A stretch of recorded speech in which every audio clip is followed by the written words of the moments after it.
Hello viewers and welcome to another chapter of reading. We are in for a lengthy one, so let's get started, shall we? Chapter 24, Occlumency. Creature, it transpired, had been working in the attic. Sirius said he found him up there, covered in dust, no doubt looking for more relics of the Black family to hide in his cupboard. Though Sirius seemed satisfied with this story, it made Harry uneasy. Creature seemed to be in a better mood on his reappearance. His bitter muttering had subsided somewhat, and he submitted to orders more docilely than usual, though once or twice Harry caught the house elf staring avidly at him, always looking quickly away when he saw that Harry had noticed.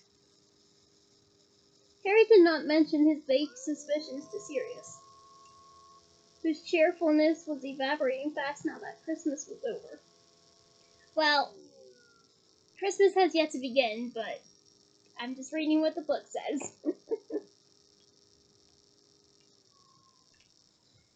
As the date of their departure back to Hogwarts drew near, he became more and more prone to what Mrs. Weasley called fits of the sulens, in which he would become taciturn and grumpy, often withdrawing to Buckbeak's room for hours at a time.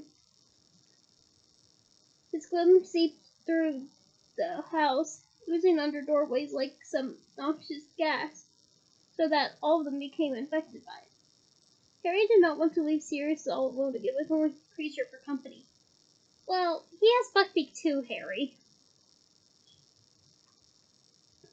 In fact, for the first time in his life, he was not looking forward to returning to Hogwarts. Going back to school would mean placing himself once again under the tyranny of Dolores Umbridge, who had no doubt managed to force through another dozen decrees in their absence. Then there was no Quidditch to look forward to now that he had been banned. There was every likelihood that their burden of homework would increase as the exams drew even nearer. Dumbledore remained as remote as ever. In fact, if it had not been for the DA, Harry felt he might have gone to Sirius and begged him to let him leave Hogwarts and remain in Grimmauld Place. Then, on the very last day of the holidays, something happened that made Harry positively dread his return to school. "Harry, dear," said Mrs. Weasley, poking her head into his and Ron's bedroom, where the pair of them were playing wizard chess, watched by Hermione, Ginny, and Crookshanks. "Could you come down to the kitchen? Professor Snape would like a word with you." Harry did not immediately register what she had said. One of his castles was engaged in a violent tussle with a pawn of Ron's, and he was egging it on enthusiastically.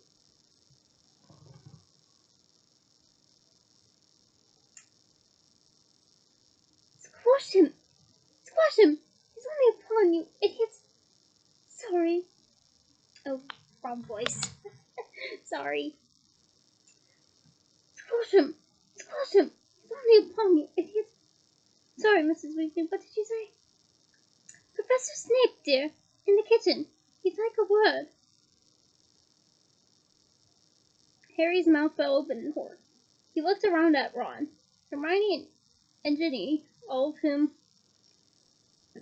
were gaping back at him. Crookshanks, whom Hermione had been restraining with difficulty for the past quarter of an hour, looked gleefully upon the board and set the pieces running for cover, squealing at the top of their voices. Oh, I would have loved to see that in the films. It's so much fun when a cat cats, isn't it? "Snape," said Harry blankly. "Professor Snape, dear," said Mrs. Weasley reprovingly. "Now come on quickly. He says he can't stay long." "What's he want with you?" said Ron, looking unnerved as Mrs. Weasley withdrew from the room.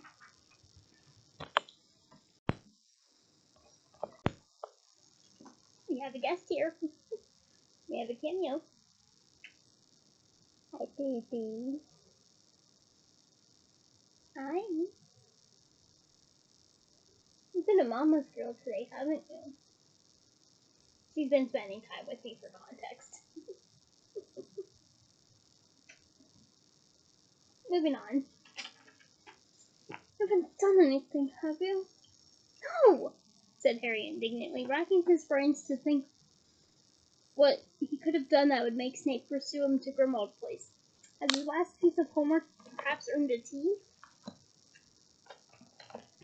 That stands for troll, as a reminder.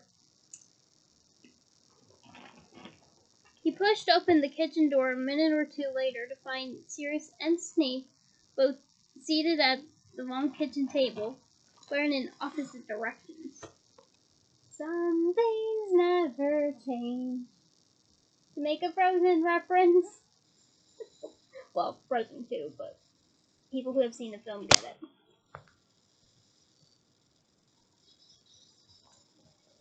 The silence between them was heavy with mutual dislike. A letter lay open on the table in front of Sirius. Said Harry to announce his presence. Snape looked around at him, his face framed between curtains of greasy black hair. Stone, Potter. You know, said Sirius loudly, leaning back on his rear chair legs and speaking to the ceiling. I think I'd prefer it if you didn't give orders here, Snape. It's my house, you see. An ugly flush. I'm glad to know you love the book.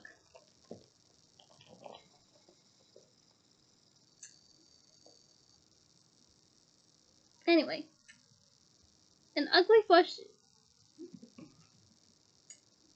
suffused Snape's pallid face. Harry sat down in a chair beside Sirius, facing Snape across the table. I was supposed to see you alone, Potter, said Snape, the familiar sneer curling his mouth. Black. I'm his godfather, said Sirius louder than ever.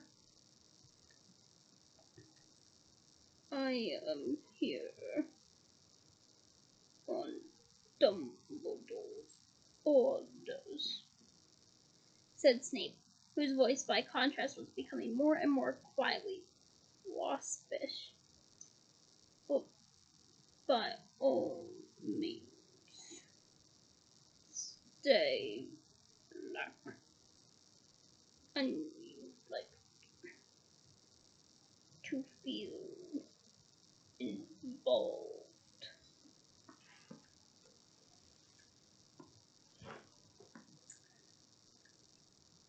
What's that supposed to mean? Said Sirius, letting his chair fall back onto awkward legs with a loud bang. I know that wasn't very Bane-like, but just bear with it. Mary, that I am sure you must feel frustrated by the fact that you can do nothing useful. Snape laid a delicate stress on the word. For the order. It was Sirius's turn to flush. Snape's lip curled in triumph as he turned to Harry. The headmaster has sent me to tell you, Potter, that it is his wish for you to study Occlumency this term. Study what? Said Harry blankly. Snape's sneer became more pronounced. Occlumency, Potter. The magical defense of the mind. designed against external penetration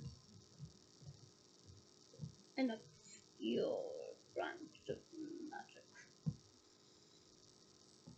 but a highly useful one. I mean, I don't doubt it has its uses. Like, I definitely can get behind occlumency, but I'm a little worried about where I stand on this debate. Like, if I were to master it or use it, or advanced Potterheads know what I'm getting at. Newcomers, just keep listening. Harry's heart began to pump very fast indeed.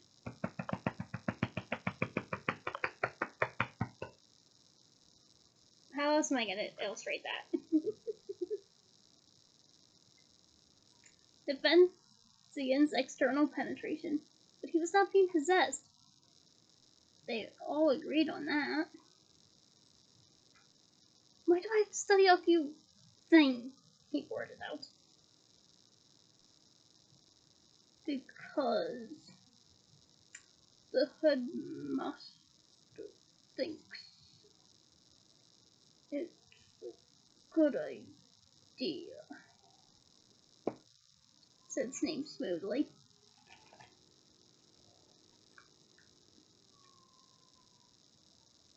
You will receive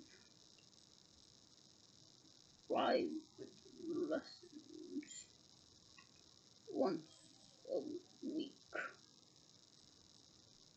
but you will not tell anybody what you are doing, least of all Dolores Umbridge. You understand?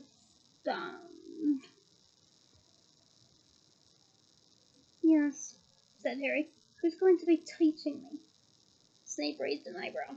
Well, I'm not really good at eyebrows, but I hope this works all the same.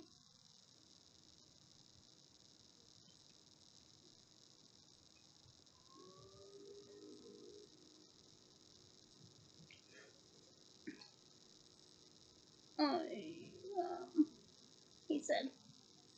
Harry had the horrible sensation that his insides were melting. Extra lessons with Snape? What on earth had he done to deserve this? He looked quickly around at Sirius for support. Why can't Dumbledore teach Harry? Asked Sirius aggressively. Why you?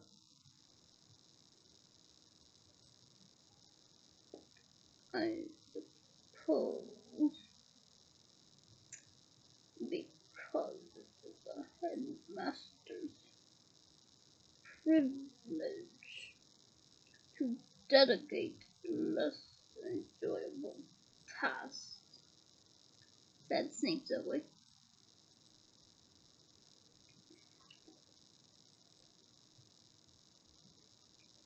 I assure you, I did not beg for the job. He got to his feet. I will expect you at 6 o'clock on Monday evening, Potter. My office. If anybody asks, you are taking remedial potions. Nobody who has seen you in my classes could deny you need them. He turned to leave, his black traveling cloak billowing behind him. Wait a moment, said Sirius, sitting up straighter in his chair.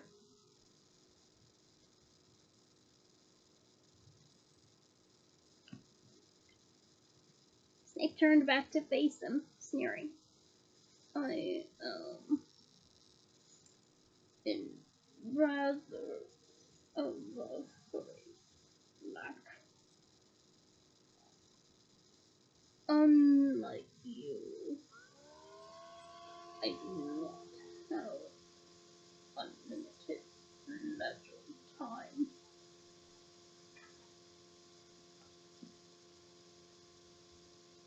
get to the point then, said Sirius, standing up. He was rather taller than Snape, who Harry noticed, had balled his fist in the pocket of his cloak over what Harry was sure the handle of his wand. If I hear you're using these Occlumency lessons to give Harry a hard time, you'll have me to answer to.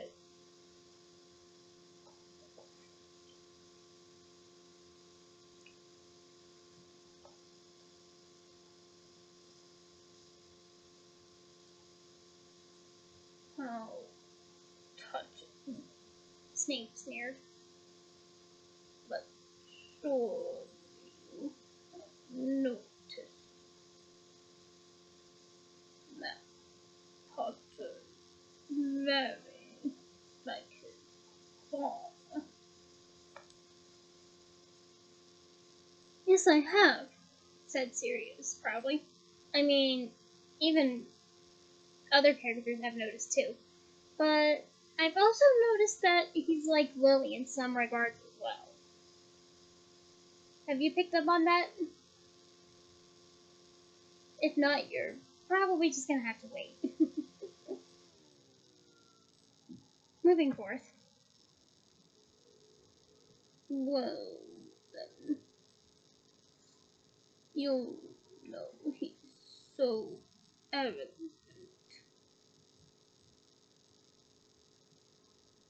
That criticism simply bounces off him, said Snape sleekly. Sirius pushed his chair roughly aside and strode around the table toward Snape, pulling out his wand as he went. Snape whipped out his own. They were squaring up to each other, Sirius looking livid, Snape calculating, his eyes darting from Sirius's wand tip to his face. Sirius! Said Harry loudly, but Sirius appeared not to hear him. I warned you, Snivellus. Hey, foreshadowing, said Sirius, his face barely a foot from Snape's. I don't care if Dumbledore thinks you've reformed. I know better.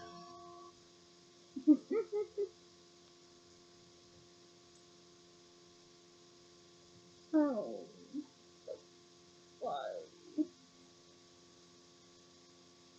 don't tell them so? Whispered Snape. Or are you afraid he might not take the advice of the man who has been hiding inside his mother's house for 6 months? Very seriously.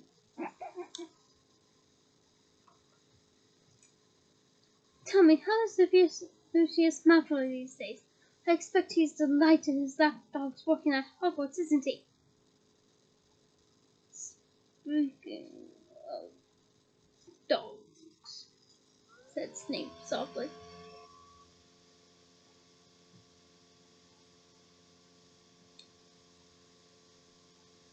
Did you know that Lucius Malfoy recognized you last time you risked a little jaunt outside?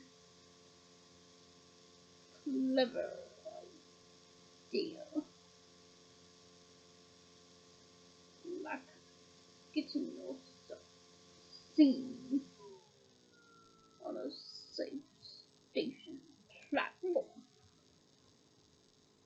Gave you a cast iron use, not to leave your hidey hole in future, didn't it? Sirius raised his wand. No! Harry yelled, vaulting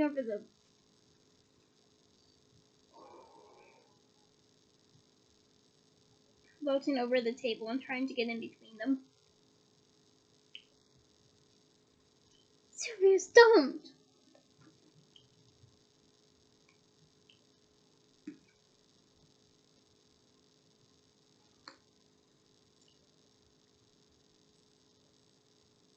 Are you calling me a coward?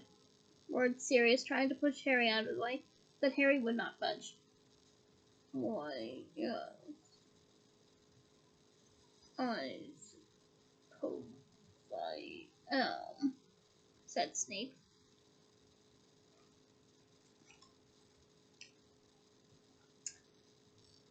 Harry, get out of it, snarled Sirius, pushing him out of the way with his free hand.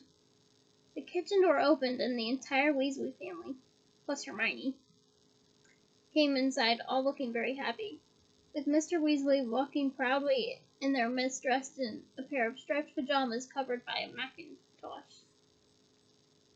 Cured! He announced brightly to the kitchen hours.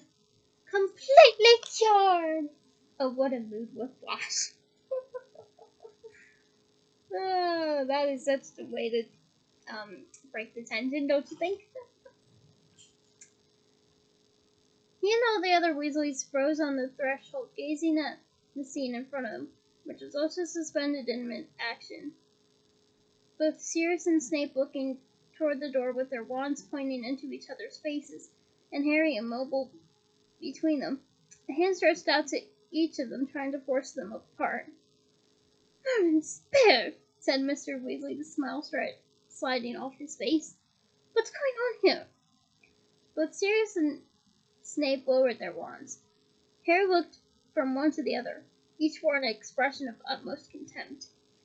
Yet the unexpected entrance of so many witnesses seemed to have brought them to their senses. Snape pocketed his wand and swept back across the kitchen, passing the Weasleys without comment. At the door, he looked back. 6 o'clock. Monday evening, Potter. He was gone. Sirius squared after him, his wand at his side. "But what's been going on?" asked Mr. Weasley again. "Nothing, Arthur,"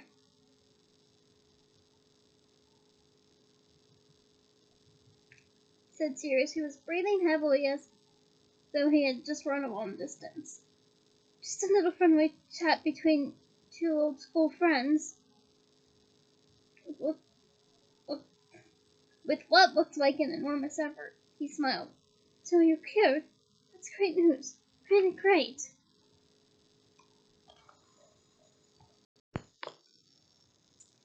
"Yes, isn't it?" said Mrs. Weasley, leading her husband forward into a chair. "Either Smith worked his magic in the end, found an antidote to whatever that snake's got in its veins, and Arthur's learned his lesson about dabbling in Muggle medicine. Haven't you, dear?" she added rather menacingly. "Yes, Molly dear," said Mr. Weasley meekly. That night's meal should have been a cheerful one, with Mr. Weasley back amongst them. Harry could tell Sirius was trying to make it so, yet when his godfather was not forcing himself to laugh loudly at Fred and George's jokes, or offering everyone more food, his face fell back into a moody, brooding expression. Harry was separated from him by Mundungus and Mad-Eye, who dropped in to offer Mr. Weasley their congratulations. That he wanted to talk to Sirius, to tell him that he should not listen to a word Snape said, that Snape was go-atting him deliberately, and that the rest of them did not think Sirius was a coward for doing as Dumbledore told him and remaining in Grimmauld Place. But he had no opportunity to do so, and he wondered occasionally, eyeing the ugly look on Sirius's face, whether he would have dared to, even if he had the chance. Instead, he told Ron and Hermione under his voice about having to take occlumency lessons with Snape. Dumbledore wants you to stop having those dreams about Voldemort, said Hermione at once. Well, you won't be sorry not to have them anymore, will you? Extra lessons with Snape, said Ron, sounding aghast. I'd rather have the nightmares. Oh, Ron and Hermione, we love you both anyway. They were to return to Hogwarts on the night bus the following day, escorted once again by Tonks and Lupin, both of whom were eating breakfast in the kitchen when Harry, Ron, and Hermione arrived there next morning. The adults seemed to have been midway through a whispered conversation when the door opened. All of them looked around hastily and fell silent. After a hurried breakfast, they pulled on jackets and scarves against the chilly gray January morning. Well, it's not January yet, but it'll get here before we even know it, so. Harry had an unpleasant, constricted sensation in his chest. He didn't want to say goodbye to Sirius. He had a bad feeling about this parting. He did not know when they would next see each other and felt that it was incumbent upon him to say something to Sirius to stop him doing anything stupid. Harry, you're quite astute with this. You're quite astute with this feeling. So consider this Harry foreshadowing in canon. I mean, okay, all foreshadowing is canon. But let's be real. Harry himself foreshadowing? This is an occurrence. Moving forth. Harry was worried that Snape's accusation of cowardice had stunned Sirius so badly he might even now be planning to foolhardily trip beyond Grimmauld Place. Before he could think of what to say, however, Sirius had beckoned him to his side.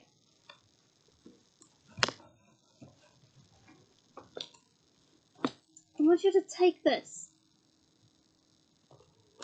he said quietly, thrusting a badly wrapped package roughly the size of a paperback book into Harry's hands.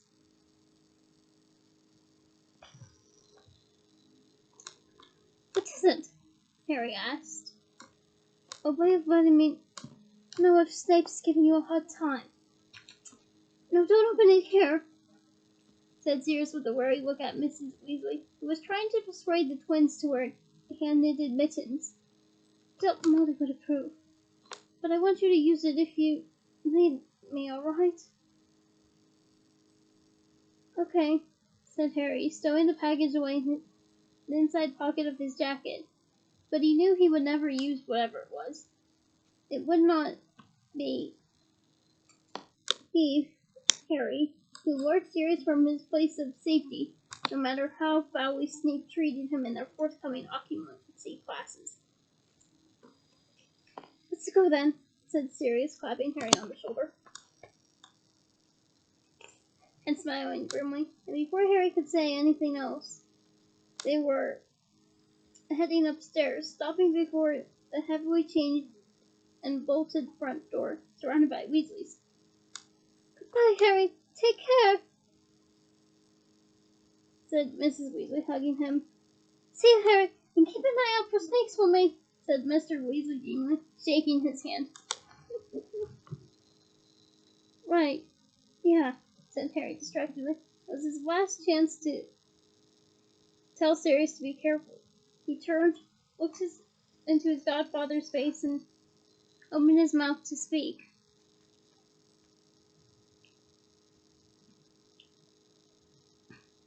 But before he could do so, Sirius was giving him a brief one-armed hug.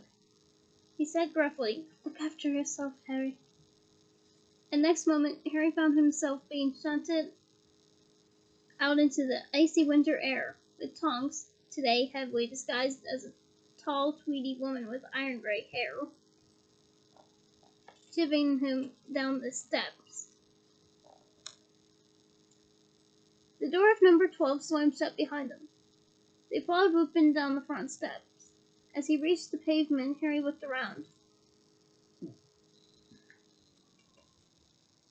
Number 12 was shrinking rapidly as those on either side of it stretched sideways, squeezing it out of sight. One blink later, it had gone.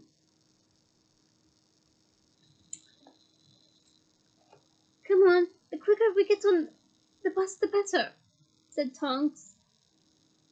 And Harry thought there was nervousness in the glance she threw around the square. Lupin flung out his right arm. Bang! A violently purple triple-decker bus appeared out of thin air in front of them, narrowly avoiding the nearest lamppost, but jumped backward out of its way.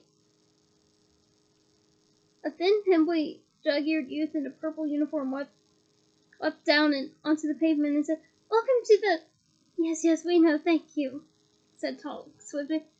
On, get on." And she shoved Harry forward toward the steps, past the conductor who goggled at Harry as he passed. It's Harry! If you shout his name, I will curse you into oblivion," muttered Tonks menacingly, now shunting Ginny and Hermione forward. Oh, look at that. Tonks has a fierce side. But then again, if we're provoked, I can't argue with that. "I've always wanted to go on this thing," said Ron happily, joining Harry on board and looking around. It had been evening the last time Harry had traveled by night bus, and his 3 ducks had been crammed full of brass bedsteads. Now in the early morning, it was crammed with an assortment of mixed chairs and grouped haphazardly around windows. Some of these appeared to have fallen over when the bus stopped abruptly in Grimmauld Place. A few witches and wizards were still getting to their feet, grumbling, and somebody's shopping bag had slid the length of the bus. An unpleasant mixture of frogs, blonde cockroaches, and custard creams was scattered all over the floor. I don't even want to know.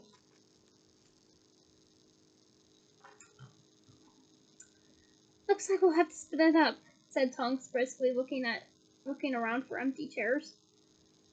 "Fred, George, and Ginny, if you just take those seats at the back, Miss can stay with you."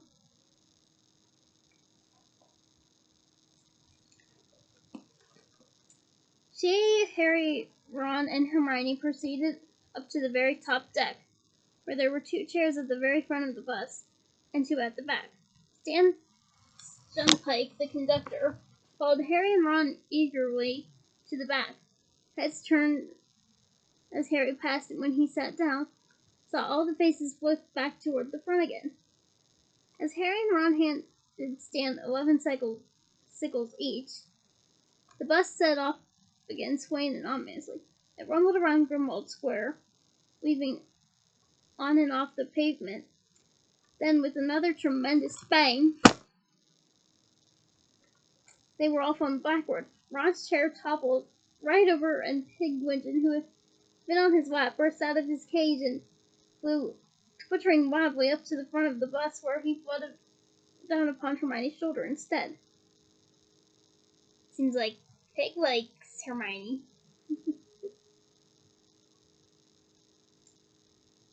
Harry, who had narrowly avoided falling by seizing a candle bracket, looked out of the window. They were just now speeding down what appeared to be a motorway.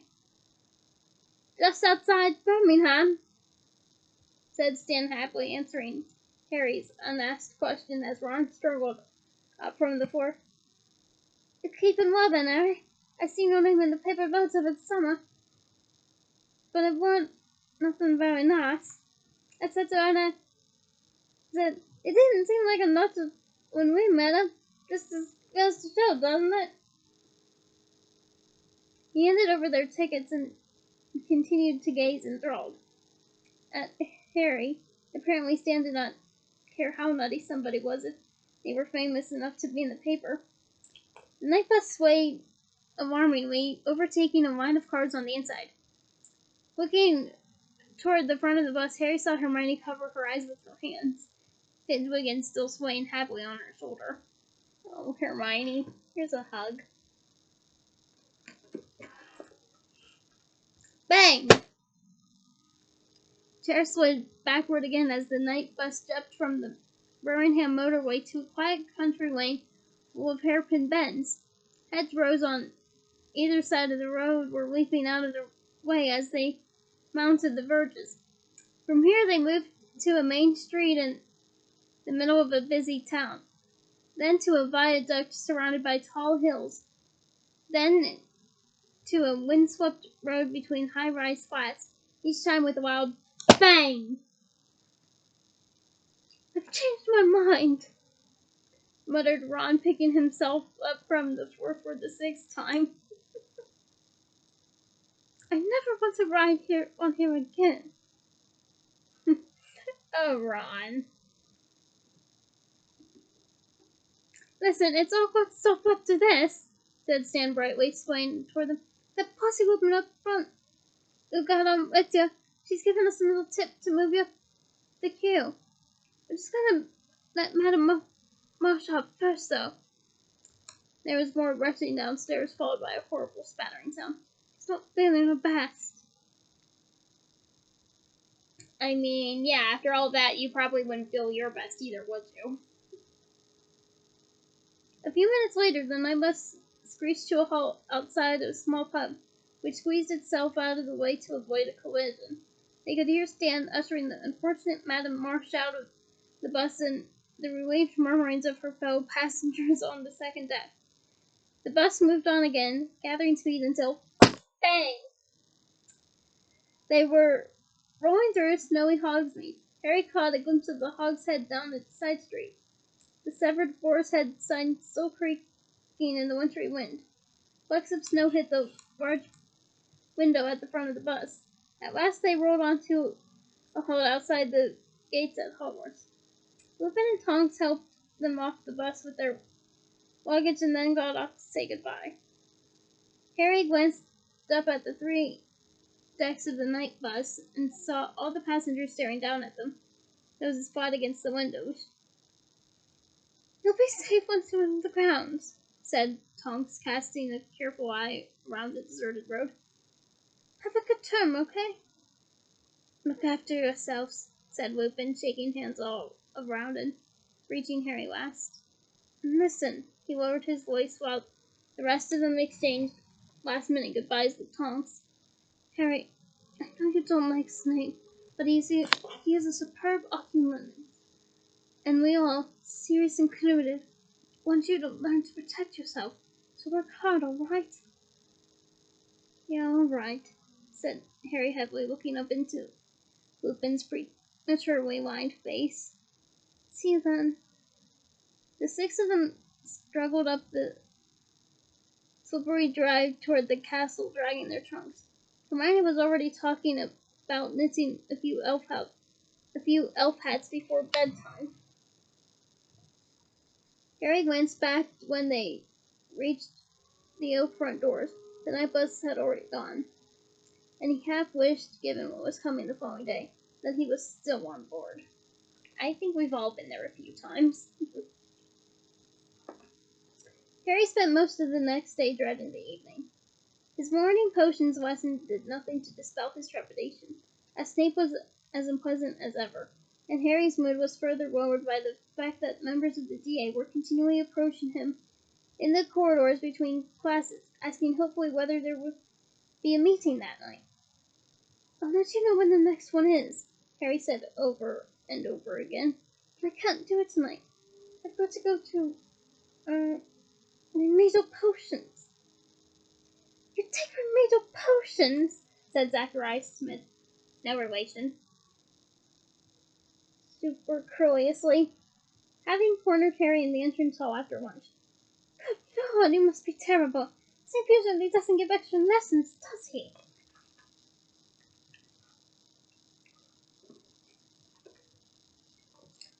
As Smith strode away in an annoyingly buoyant fashion, Ron glared after him.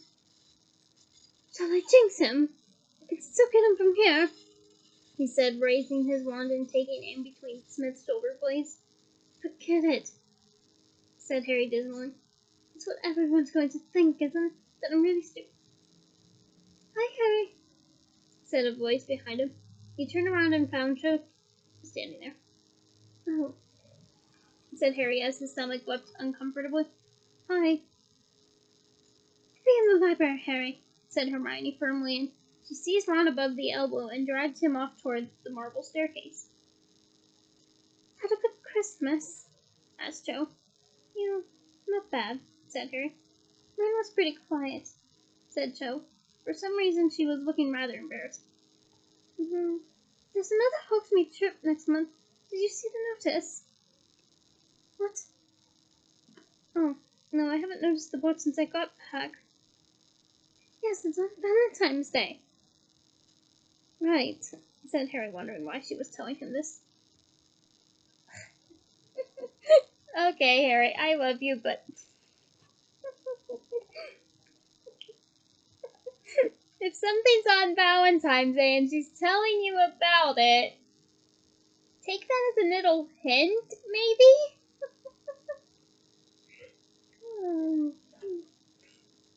Moving forth. Well, I suppose you want to... Only if you do, she said eagerly. Harry stared. He had been about to say, I suppose you want to know when the next TA meeting is, but her response did not seem to fit. And this goes back to my point of wanting to take a hint, maybe?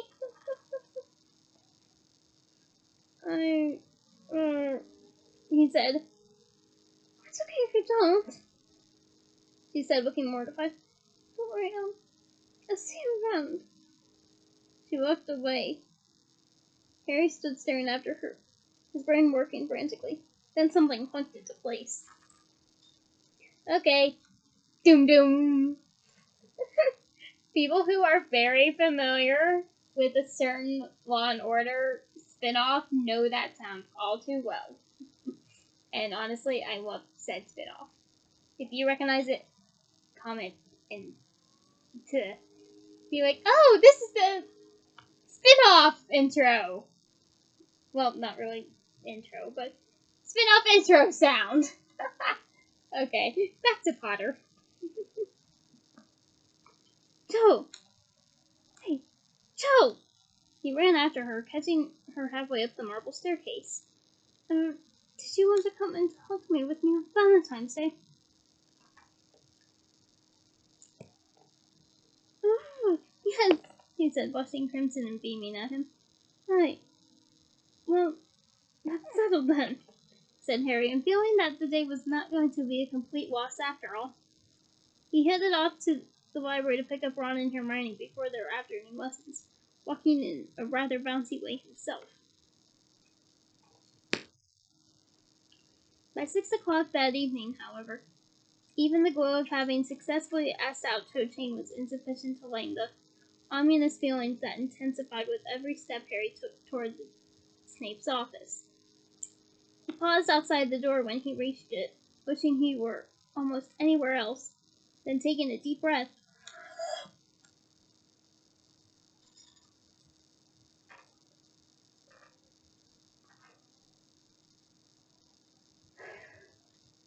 knocked,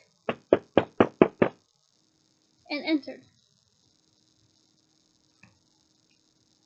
It was a shadowy room lined with shelves bearing hundreds of glass jars, in which floated slimy bits of animals and plants suspended in variously colored potions. In the corner stood the cupboard full of ingredients that Snape had once accused Harry, not without reason, of robbing. Harry's attention was drawn toward the desk, however, where a shallow stone basin engraved with runes and symbols lay in a pool of candlelight. Harry recognized it at once. Dumbledore's pensieve. Wondering what on earth it was doing here, he jumped when Snape's cold voice came out of the corner. Shut the door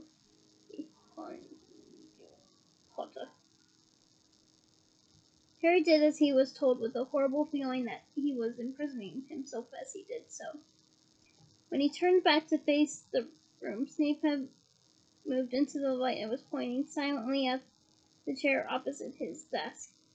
Harry sat down, and so did Snape, his cold black eyes fixed unblinkingly upon Harry, dislike etched in every line of his face.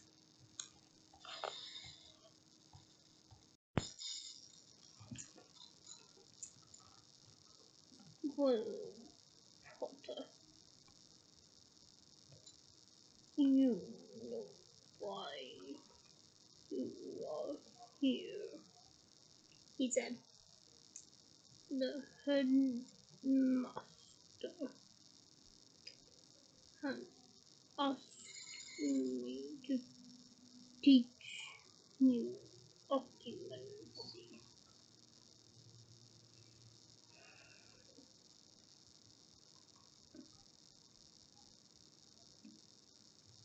I can only hope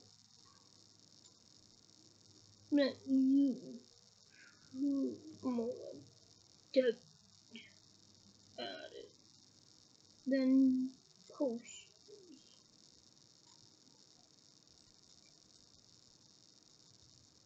Right, said Harry tersely. This may not be ordinary class, Potter, said Snape, his eyes narrowed malevolently. But I am still your teacher, and you will therefore call me sir or professor at all times.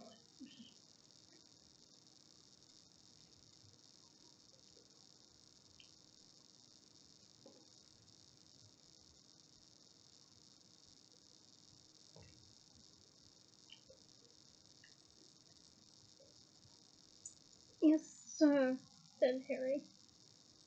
No, oh, let's see.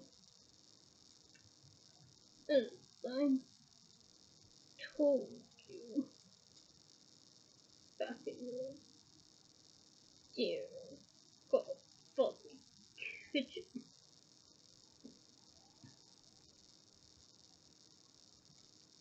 is a branch of magic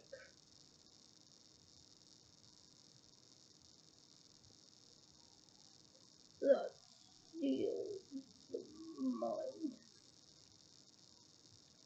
against magical intrusion and influence.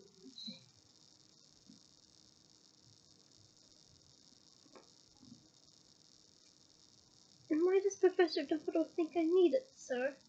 Said Harry, looking directly into Snape's dark, cold eyes, and wondering whether he would answer. Snape looked back at him for a moment, and then said contemptuously, "Surely, even you, excuse me, could have worked out,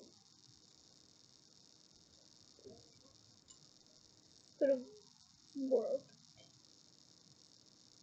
that out by now, Potter." The Dark Lord is highly skilled at legilimency. And a little thing I've noticed here, Snape calls him the Dark Lord. And it'll hint perhaps that he's not um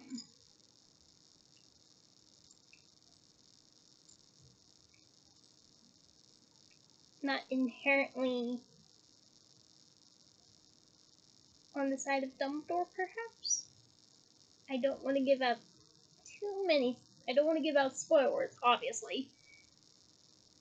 But, I'm just giving a question in there for you to ponder about.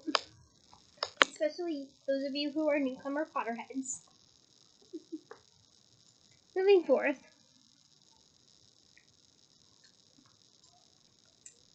What's that, sir? It is the ability to extract feelings and memories from another person's mind.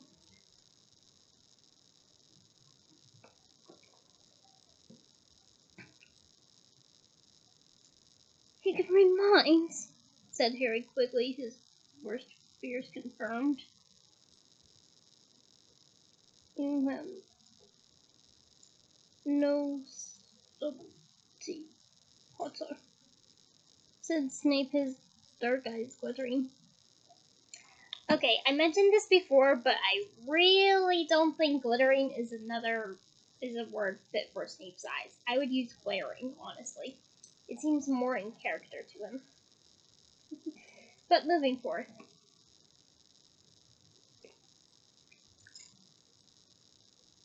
You do not understand fine distinctions. It is one of the shortcomings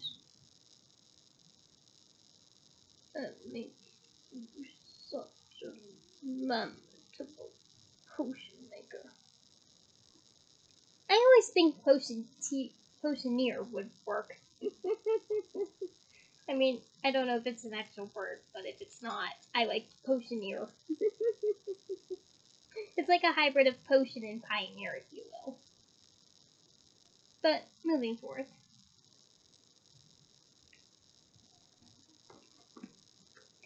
Snape paused for a moment, apparently to savor the pleasure of insulting Harry before continuing. Only muggles talk of mind reading.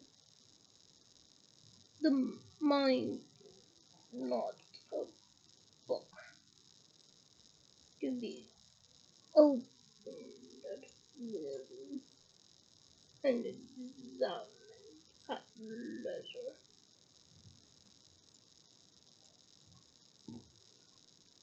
Thoughts are not etched on the inside of skulls to be pursued by any invader.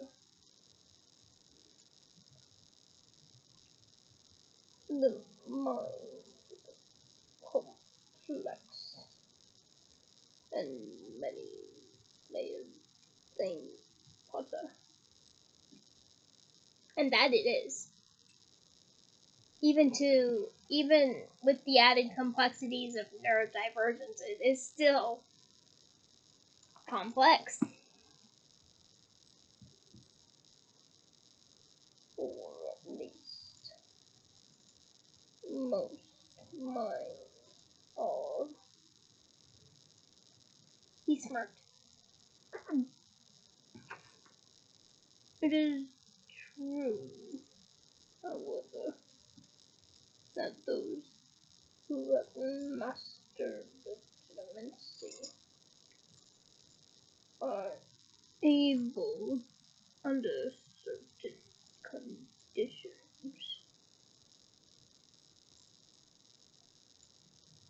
to dive into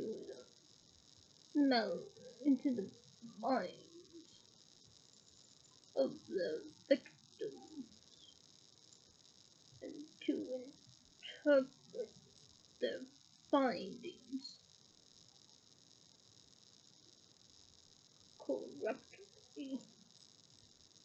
the Dark Lord, for instance, almost always knows when somebody is lying to him. Only those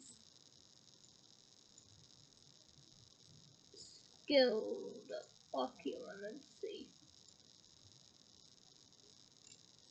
are able to shut down those feelings and memories that contradict the lie, and so utter falsehood in his presence without detection. Whatever Snape said, legilimency sounded like mind reading to Harry, and he did not like the sound of it at all. So he could know what we're thinking right now, sir. The Dark Lord is at a considerable distance, and the walls and grounds of Hogwarts are guarded by many ancient spells and charms to ensure the bodily and mental safety of those who dwell within them, said Snape. Time and space matter in magic, Potter. Eye contact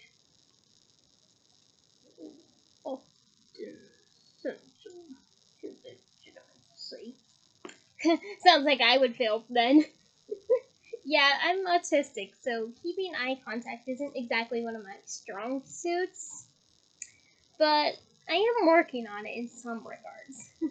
I mean, there are times where I do slip up here and there, but I am working on it in some regards.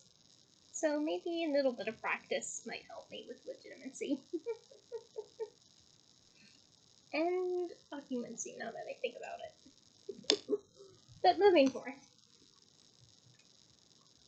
Well then why do I have to learn occlumency?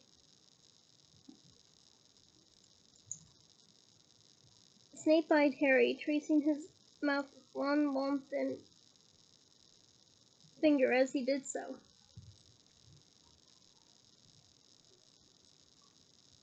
The usual rules do not seem to apply with you, Potter. The curse that vowed to kill you seems to have forged some kind of connection between you and the Dark Lord. Well, Snape's not wrong here, so foreshadowing on terms of elaboration on this commentary.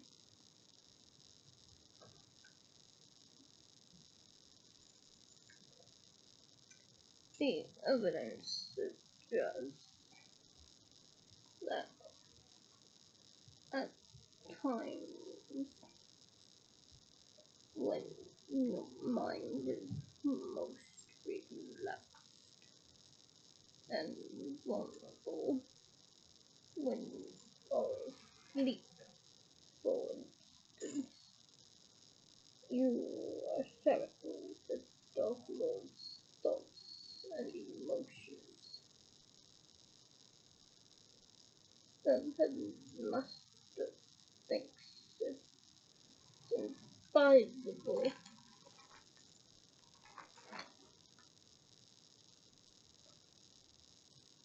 for this inadvisable for this to continue. He wishes me to teach you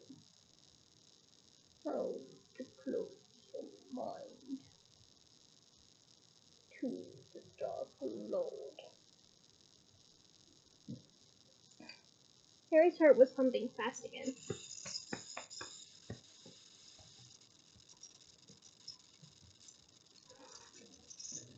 None of this added up.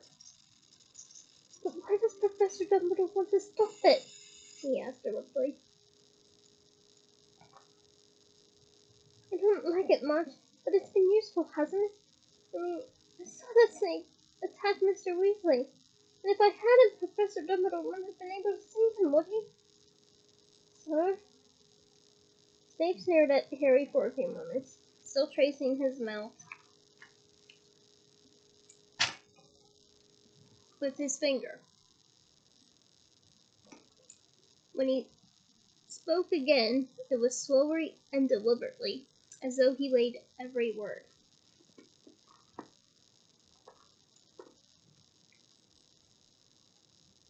It appears the Dark Lord has been unaware of the connection between you and himself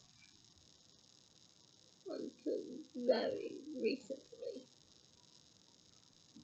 Up till now, it seems that you have been experiencing his emotions and sharing his thoughts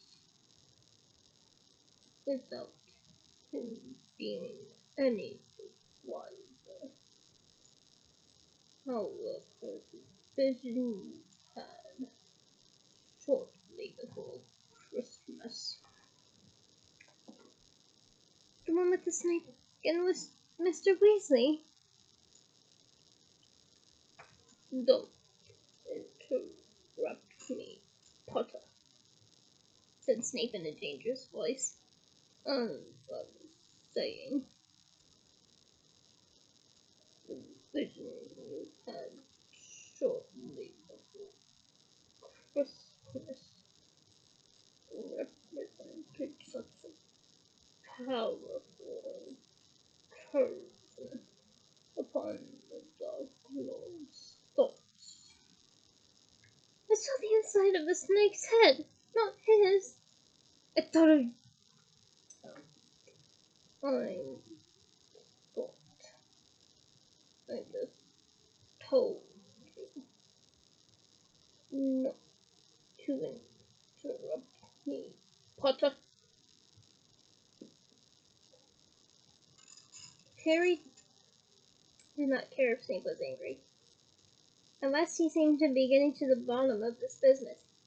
He had moved forward in his chair so that, without realizing it, he was perched on the very edge, tense as though poised for flight.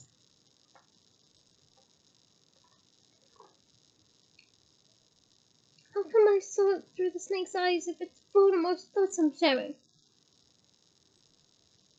Do not say the Dark Lord's name, spat Snape. There was a nasty silence. They glared at each other across the fence. Professor Dumbledore says his name, said Harry quietly.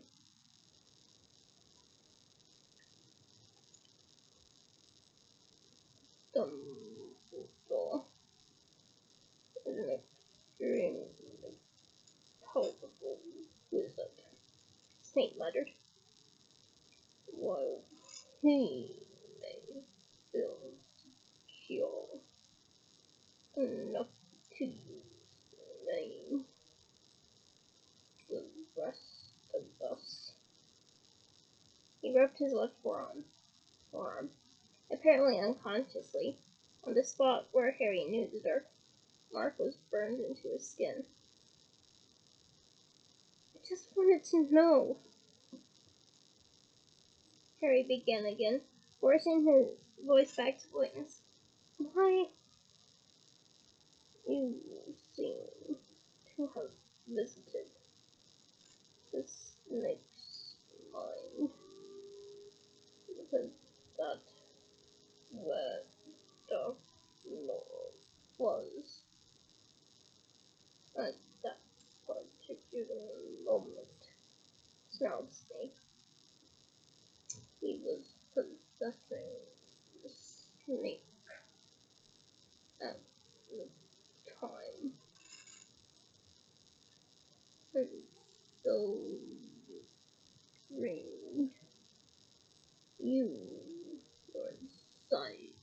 to...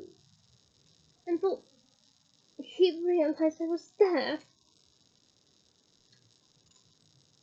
It seems so, said Snape coolly. How do you know? Said Harry urgently. Is this just Professor Dumbledore guessing, or... I told you, said Snape. Rigid in his chair, his eyes slit.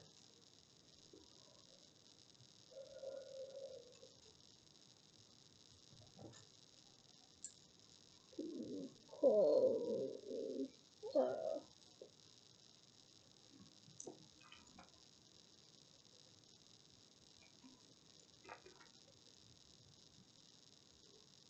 Yes, sir, said Harry impatiently. But how do you know? No. No, said Snape repressively.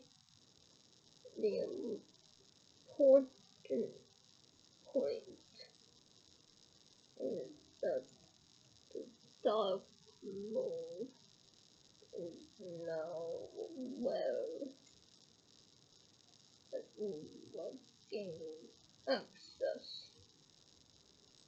to his thoughts and feelings. He has also deduced that process likely to work in verse. That is to say, he has realized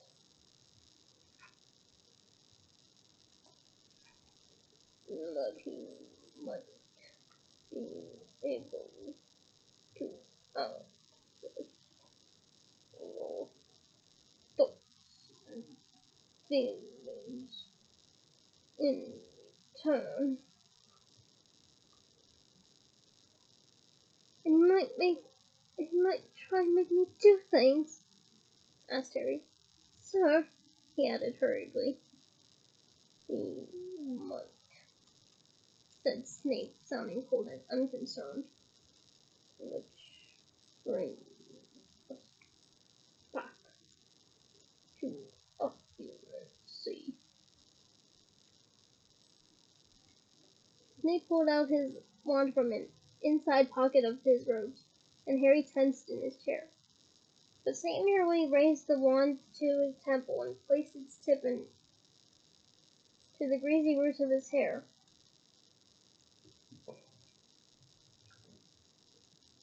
When he withdrew it, some silvery substance came away, stretching from temple to wand like a thick gossamer strand, which broke as he pulled the wand away from it, and it fell gracefully into the pensive, where it swirled silvery white, neither gas nor liquid. Twice more Snape raised the hand to his temple and deposited the silvery substance into the stone basin. Then, without offering any explanation of his behavior, he picked up the pensive carefully, removed it to a shelf out of their way, and returned to face Harry with his wand held at the ready. Done. Take out your wand, Potter.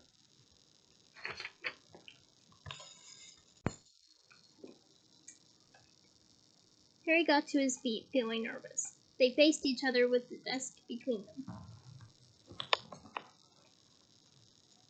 You use your wand to attempt to disarm me or defend yourself in any other way you can think of, said Snape. And what are you going to do? Harry asked, eyeing Snape's wand apprehensively. I am about to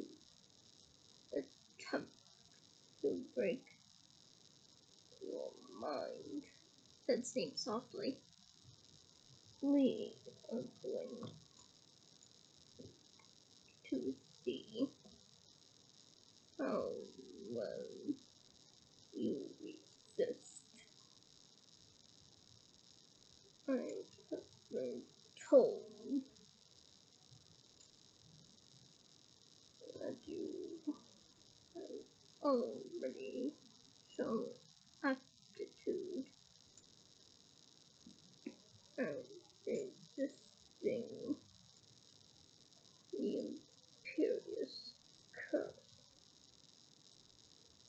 You will find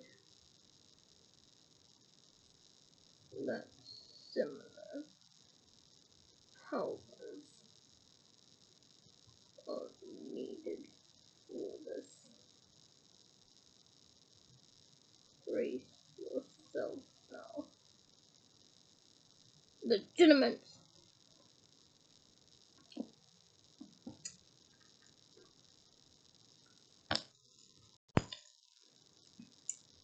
Snape had struck Harry before he was ready. Before Harry had even begun to summon any force of resistance, the office swam in front of his eyes and vanished. Image after image was racing through his mind, like a flickering film so vivid it blinded him to his surroundings. He was 5, watching Dudley riding a new red bicycle, and his heart was bursting with jealousy. He was 9, and Ripper the bulldog was chasing him up the tree, and the Dursleys were laughing below on the lawn. Oh, being Harry.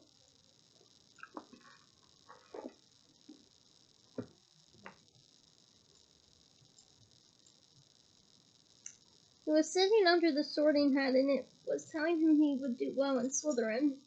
Hermione was lying in the hospital, and her face covered with thick black hair. 100 Dementors were closing in on him beside the dark lake. Cho Chang was drawing nearer to him under the mistletoe. "No," said a voice in Harry's head as the memory of Cho drew nearer. "I'm not watching that. I'm not watching that. It's private." He felt a sharp pain in his knee.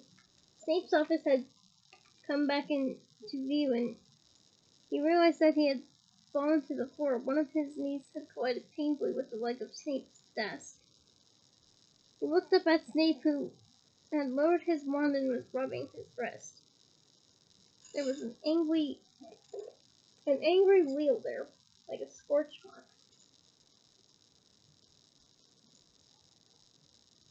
"Did you mean to produce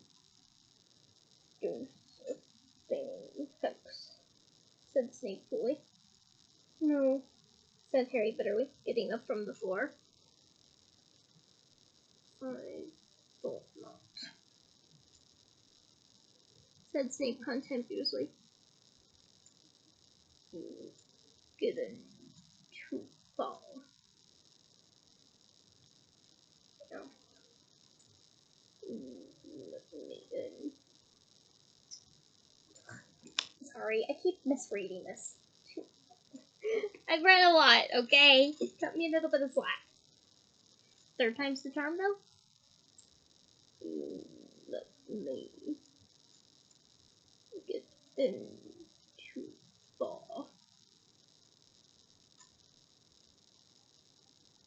You lost control.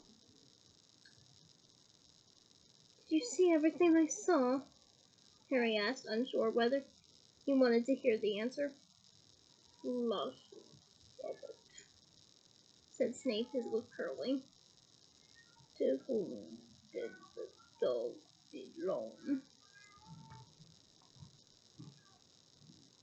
"My Aunt Marge," Harry muttered, hating Snape. "Well, for first attempt, that was not as poor as it might have been," said Snape, raising his wand once more. "You managed to stop me eventually, so they time and be shouting. You must remain focused. Repel me with your brain, and you will not need to resort to a wand. I'm trying, said Harry angrily, but you're not telling me how. Manners, Potter, said Snape dangerously. No one wants you to close your eyes. Harry threw him a filthy look before doing what he was told. He did not like the idea of standing there with his eyes shut while Snape faced him carrying a wand. Yeah. I wouldn't either, would you? Clear your mind, Potter, said Snape's cold voice.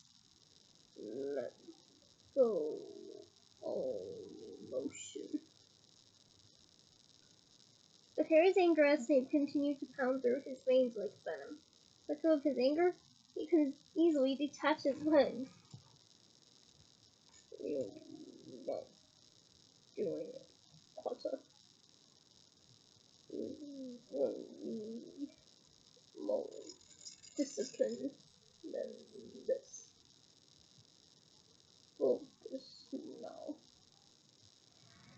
Harry tried to empty his mind, tried not to think, or remember, or feel. Let's go again. On the count of 3. 1, 2, 3. Legilimens. The great black dragon was rearing in front of him. His mother and father were leaving at him out of an enchanted mirror. Cedric Diggory was lying on the ground with blank eyes staring at him.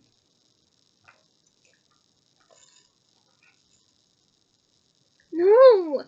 He was on his knees again, his face buried in his hands, his brain aching as though someone had been trying to pull it from his skull.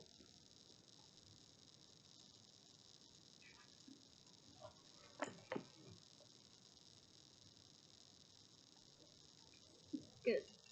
Oh, said Snape. Hi. We're joined by my lovely Lily again. Anyway, said Snape sharply. Good. Oh. You are not trying. You are making no effort. You are allowing me access to memories you fear. Handing me weapons. Harry stood up again.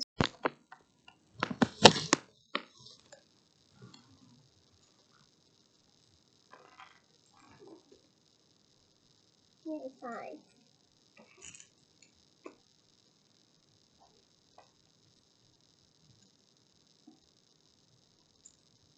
Snape looked paler than usual and angrier, though not nearly as angry as Harry was. I am making an effort, he said through clenched teeth. I told you to empty yourself of emotion. Yeah, well, I'm finding that hard at the moment, Harry snarled.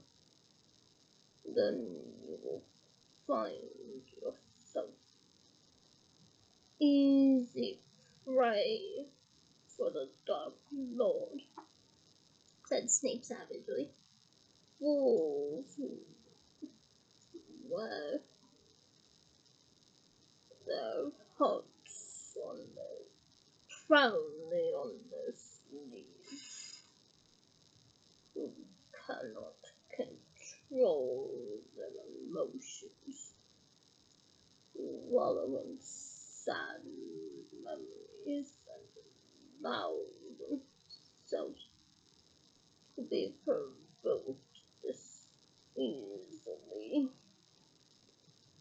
Weak people, other words, they stand no chance against his powers. He will penetrate your mind with absurd ease, Potter. And I would like to remind everyone listening that there is strength in vulnerability that needs to be accounted for. It is not easily seen, believe me, I know. But without vulnerability, we cannot appreciate, I guess, what makes us able to connect with others. And in my opinion, there is no greater strength than empathy. I am a proud possessor of it, if it's any indication. Oh, lady baby. Yeah. So yeah, again, there is strength in vulnerability. Moving forth. I need to be able to see. Moving forth.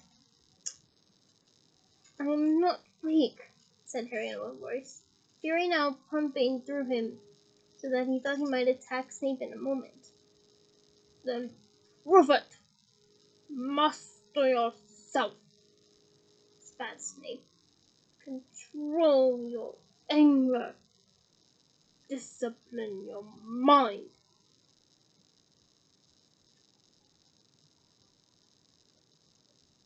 We shall try again. Get ready now, Legilimency. He was watching Uncle Vernon hammering the letterbox shut. 100 Dementors were drifting across the lake and the grounds toward him. He was running along a windowless passage with Mr. Weasley. They were drawing nearer to the plain black door at the end of the corridor. Harry expected to go through it, but Mr. Weasley led him off to the left, down a flight of stone steps. I know!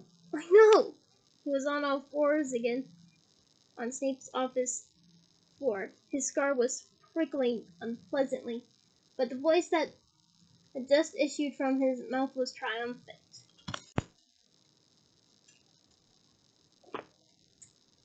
He pushed himself up again to find Snape staring at him, his wand raised. It looked as though this time Snape had lifted the spell before Harry had even tried to fight back. What happened then, Potter? He asked, eyeing Harry intently. I saw. I remembered, Harry panted. I just realized. Realized what? Asked Snape sharply. Harry did not answer at once. He was still savoring the moment of blinding realization as he rubbed his forehead.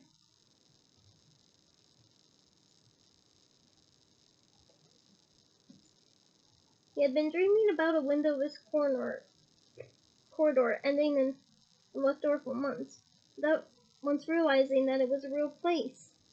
Now seeing the memory again, he knew that all along he had been dreaming about the corridor down which he had run with Mr. Weasley on the 12th of August as they hurried to the courtrooms in the Ministry. It was the corridor leading to the Department of Ministries, and Mr. Weasley had been there the night that he attacked by Voldemort's snake. He looked up at Snape. What's in the Department of Ministries? What did you say? Snape asked quietly, and Harry saw with deep satisfaction that Snape was unnerved. I said, what's in the Department of Ministries, sir? Harry said. And Why, said Snape slowly, would you ask such a thing? Because, said Harry, watching Snape closely for a reaction. That quarter I've just seen. Been dreaming about for months. I've just recognized it. It leads to the Department of Ministries. And I think Voldemort was something from foreshadowing. I told you not to say the Dumbledore's name. They glared at each other. Harry's scars seared again, but he did not care. Snape looked agitated. When he spoke again, he sounded as though he was trying to appear cool and unconcerned.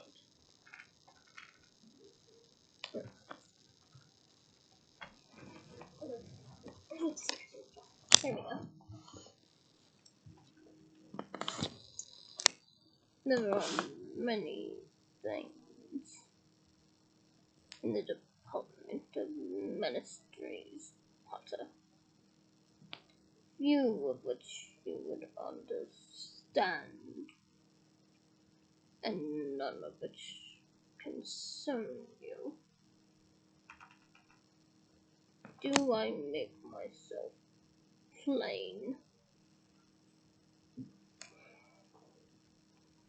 Yes, said Harry, still rubbing his prickling scar, which was becoming more painful.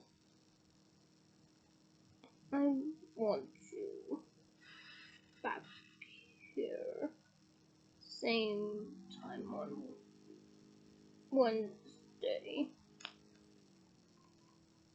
And we will continue work then. Fine, said Harry. He was desperate to get out of Snape's office and find Ron and Hermione.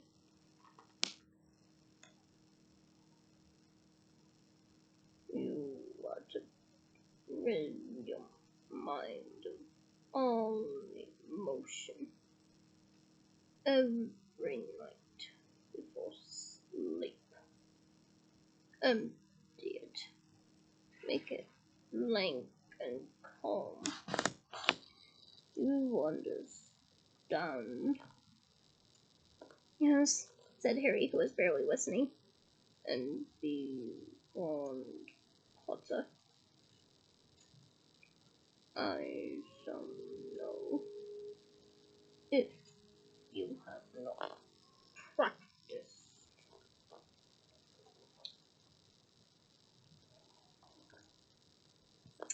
Right, Harry mumbled. He picked up his school bag, swung it over his shoulder, and hurried toward the office door. As he opened it, he glanced back at Snape, who had his back to Harry and was scooping his own thoughts out of the pensive with the tip of his wand and replacing them carefully inside his own head. Harry left without another word, closing the door carefully behind it, his scars still throbbing painfully. Harry found Ron and Hermione in the library, where they were working on Umbridge's most recent ream of homework. Oh dear. Other students, nearly all of them 50 years, sat at lamplit tables nearby, noses close to books, quills scratching feverishly, while the sky outside mullioned windows grew steadily blacker. The only other sound was the slight squeaking of one of Madame Pince's shoes as the librarian prowled the aisles menacingly, breathing down the necks of those touching her precious books. Okay, I'm laughing because I can definitely see Madame Pince having a my precious moment. What about you guys? Moving forth. Harry felt shivery. His scar was still aching. He felt almost feverish. When he sat down opposite Ron and Hermione, he caught sight of himself in the window opposite. He was very white, and his scar seemed to be showing up more clearly than usual. How did it go? Hermione whispered, and then looking concerned. Are you all right, Harry? Yeah, fine. I don't know, said Harry impatiently, wincing as pain shot through his scar again. Listen, I've just realized something. And he told them what he had just seen and deduced. So what are you saying? Whispered Ron as Madame Pins swept past, squeaking slightly. That the weapon, the thing you know who's after, is in the Ministry of Magic? Foreshadowing. In the Department of Ministries, it's got to be, Harry whispered. More foreshadowing. I saw that door when your dad took me down to the courtrooms for my hearing, and it's definitely the same one he was guarding when the snake bit him. Hermione let out a long, slow sigh. Of course, she breathed. Of course what? Said Ron rather impatiently. Ron, think about it. Sturgis Podmore was trying to get through a door at the Ministry of Magic. It must have been that one. It's too much of a coincidence. How come Sturgis was trying to break in when he's on our side? Said Ron. Well, I don't know, said Hermione. Oh, same difference, I guess. Hermione admitted. It is a bit odd. So what's in the Department of Ministries? Harry asked Ron. Has your dad ever mentioned anything about it? I know they call the people who work in there unspeakables, said Ron, frowning, because no one seems to know what they do in there. Great place to have a weapon. It's not weird at all. It makes perfect sense, said Hermione. It'll be something top secret that the Ministry has been developing, I expect. Harry, are you sure you're alright? For Harry had both just run his hands hard over his forehead as though trying to iron it.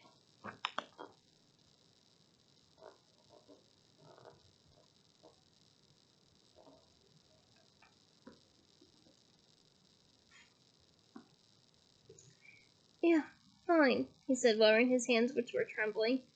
Just feel a bit... I don't like occlumency much. I expect anyone would feel shaky if they have their mind attacked over and over again, said Hermione sympathetically. Look, let's get back into the common room. We'll be a bit more comfortable there. But the common room was packed and full of shrieks and laughter and excitement. Oh. Fred and George were demonstrating their latest bit of joke shop merchandise. Headless hats! Shouted George as Fred waved a pointed hat decorated with a fluffy pink feather at the watching students. 2 galleons each! Watch Fred now! Fred swept the hat onto his head, beaming. For a second, he merely looked rather stupid, then both hat and head vanished. Several girls screamed. I mean, why wouldn't they? But everyone else was roaring with laughter. I'm gonna be one of those ones that's laughing. And off again! Shouted George, and Fred's hand groped for a moment in what seemed to be thin air over his shoulder. Then his head reappeared as he swept the pink feathered hat from it again. How do those hats work then? Said Hermione, distracted from her homework and watching Fred and George. Hermione distracted? Uh-oh. I mean, obviously it's some kind of invisibility spell, but it's rather clever to have extended the field of invisibility beyond the boundaries of the charmed object. And imagine the charm wouldn't have a very long life, though. Harry did not answer. He was still feeling ill. I'm just gonna have to do this tomorrow, he muttered, pushing the books he had just taken out of his bag back inside it. Well, write it in your homework planner then, said Hermione encouragingly, so you don't forget. Harry and Ron exchanged looks as he reached into his bag, withdrew the planner, and opened it tentatively. Don't leave it all till later, you big second writer, chided the book as Harry scribbled down Umbridge's homework. Hermione beamed at it. I think I'll go to bed, said Harry, stuffing the homework planner back to his bag and making a mental note to drop it into the fire the first opportunity he got. Oh, Harry, we love you. He walked across the common room, dodging George, who tried to put a headless hat on him, and reached the peace and cool of the stone staircase to the boys' dormitories. He was feeling sick again, just as he had the night he had the vision of the snake, but thought that if he could just lie down for a while, he would be all right. He opened the door to his dormitory and was one step inside it when he experienced pain so severe he thought that someone must have sliced into the top of his head. Oh, thank you for that visual, J.K. Rowling. He did not know where he was, whether he was standing or lying down. He did not even know his own name. Mechanical laughter was ringing in his ears. He was happier than he had been in a long time. Jubilant, ecstatic, triumphant. A wonderful, wonderful thing had happened. Harry? Harry! Someone had hit him around the face. The insane laughter was punctuated with a cry of pain. The happiness was draining out of him, but the laughter continued. He opened his eyes, and as he did so, he became aware that the wild laughter was coming out of his own mouth. The moment he realized this, it died away. Harry lay panting on the floor, staring up at the ceiling, the scar on his forehead throbbing horribly. Ron was bending over him, looking very worried. "What happened?" he said. I don't know," Harry gasped, sitting up again. "He's really happy. Really happy. You know who is? Something's good happened," mumbled Harry. He was shaking as badly as he had done after seeing the snake attack Mr. Weasley and felt very sick. "Something he's been hoping for." The words came just as they had back in the Gryffindor changing room, as though a stranger was speaking them through Harry's mouth. Yet he knew they were true. He took deep breaths, willing himself not to vomit all over Ron. He was very glad that Dean and Seamus were not here to watch this time. "Hermione told me to come and check on you," said Ron in a low voice, helping Harry to his feet. "Says your defenses will be low at the moment, after Snape's been fiddling around with your mind. Still, I suppose it'll help in the wrong run, won't it?" He looked doubtfully at Harry as he helped him toward bed. Harry nodded without any conviction and slumped back on his pillows, aching all over from having fallen to the floor so often that evening, his stars still prickling painfully. He could not help the feeling that his first foray into occlumency had weakened his mind's resistance rather than strengthened it, and he wondered with a feeling of great trepidation what happened to make Lord Voldemort the happiest he had ever been in 14 years. And that is the end of this very, very long chapter that I apologize to make you endure. But I hope you enjoyed it regardless. Join me next week for chapter 25, The Beetle at Bay. Until then, bye!